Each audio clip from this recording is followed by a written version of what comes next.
Pra fechar, Pedrosa, o que você tem achado até aqui do trabalho do Paulo Brax? Cara, às vezes as pessoas falam assim, porra, Pedrosa, o Paulo Brax é lento. Aí eu falo assim, cara, tu tem noção de como funciona uma contratação? Principalmente uma contratação que passa por uma SAF? Porque assim, as pessoas não conseguem entender que antigamente você falava assim, ó, o Bial tá aqui, meu amigo, ele é o presidente do Vasco, tá? Eu era o diretor de futebol. Eu ia pro presidente do Vasco e falava assim, ó, ô Bial, seguinte, eu quero contratar o Dieguinho, tá? E aí, quanto é que é o Dieguinho? Pô, 5 milhões. Beleza, vai lá. Faz a proposta e vai lá. O processo de uma SAF é completamente diferente. Por quê?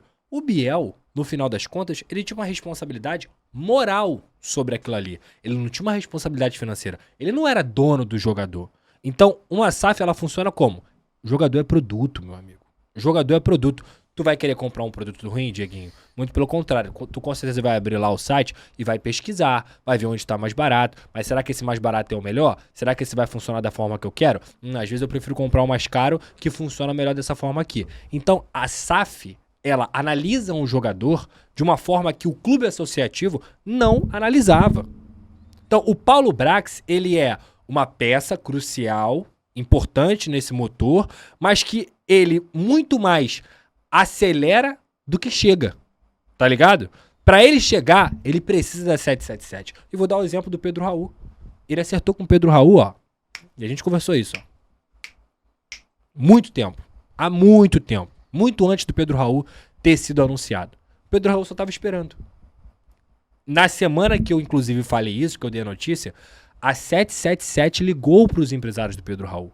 A advogada da 777 ligou para os empresários do Pedro Raul e falou, pode fazer o contrato, que a gente vai comprar o Pedro Raul. Por quê?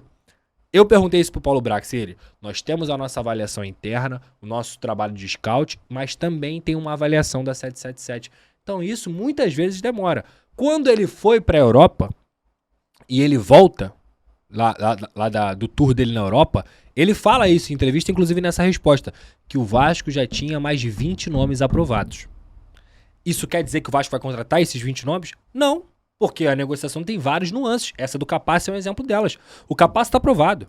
O Vasco acertou com o Capasso. O Vasco acertou com o Atlético Tucumã. Só que essa questão dos impostos emperra. Então quem fala assim, fulano tá muito demorado, irmão, a SAF funciona dessa forma. Para qualquer jogador, para você desempenhar, para você, na verdade, desembolsar 16 milhões de reais para dar no Léo Pelé, tu tem que passar pelos caras, porque eles estão contratando, não é apenas um jogador pro Vasco da Gama, é um produto deles. Que eles têm que ver preço de revenda, que eles têm que ver performance, que eles vão pagar um salário, que eles vão assumir um contrato. Então assim, cara, pra mim, o trabalho do Paulo Brax até aqui é um trabalho bom, tá? Pelas peças que ele trouxe, pela análise de mercado, por tudo que ele vem negociando. E sei que, por exemplo, o caso do Papu, ele tentou o Papu, mas não foi agora.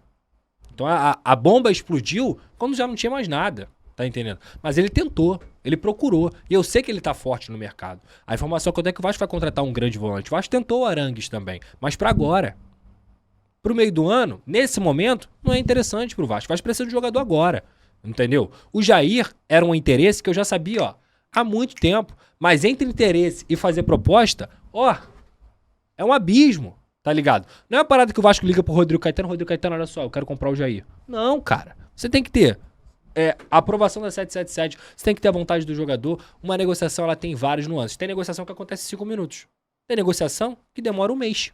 Isso é normal. Então, pro torcedor entender, na minha visão, eu acho que o Paulo Brax faz um bom trabalho, precisa melhorar, principalmente porque...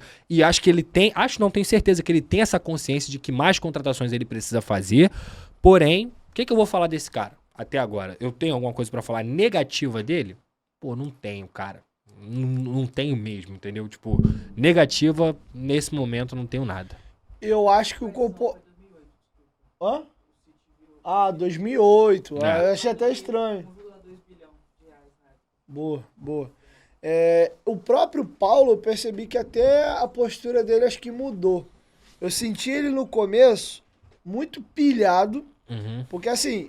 O que é novo pra gente, pra ele mais ainda. Demais. Porque ele vinha do clube associativo E aí, antigamente, o cara tá acostumado, quero contratar o jogador, chega no empresário, no clube, acabou. Às vezes é, porque assim, no final das costas, é o rosto dele que tá na parada. Com certeza. Porque ele é o executivo, tá toda a pedrada e paulada é nele. E às vezes ele, cara, já tá tudo aprovado e vai no financeiro, vai no jurídico, volta. E outra, a gente, esse ano especificamente, foi um ano atípico. Por quê? Teve Copa do Mundo, os campeonatos acabaram antes. A Série B ainda acaba uma semana antes da Série A, a gente vem do limbo do futebol que era a Série B.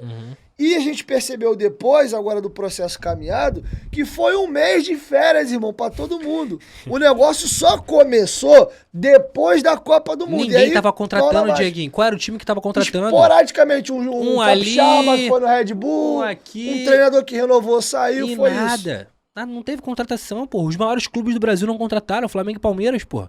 Mas a discussão era que o Vasco tem que montar um elenco inteiro e outro já tem base. Tá aí.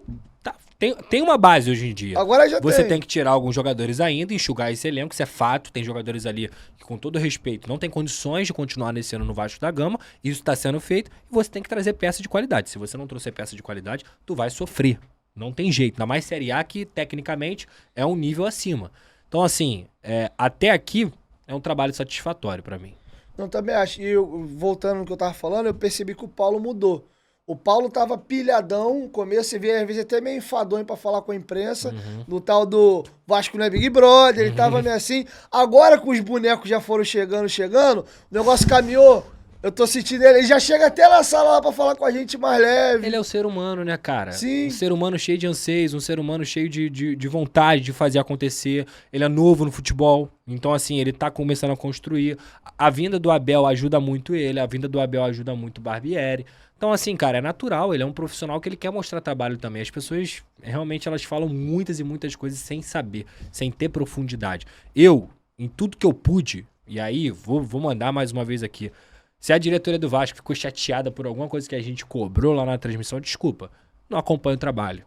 Porque eu fui o cara que mais tentei mostrar para as pessoas, assim, calma, vai acontecer, é aos poucos, é devagar. Agora, eu não boto minha cara a tapa, entendeu? Porque, tipo assim, irmão, eu fiz isso aqui. Tu só vai ver quando a gente deu porrada, tá ligado? Só quando a gente deu porrada que vocês vão me ligar, que vocês vão me reclamar. Então, porra, eu não boto, tá ligado? Mas vou continuar na minha coerência. Se é isso que eu entendo de futebol, que um processo demora, é isso que eu vou continuar fazendo, entendeu? Então, cara, do Paulo eu não tenho nada que falar, não, porque ele sempre foi um cara muito tranquilo, assim. E eu acho que o trabalho dele tá sendo bem feito.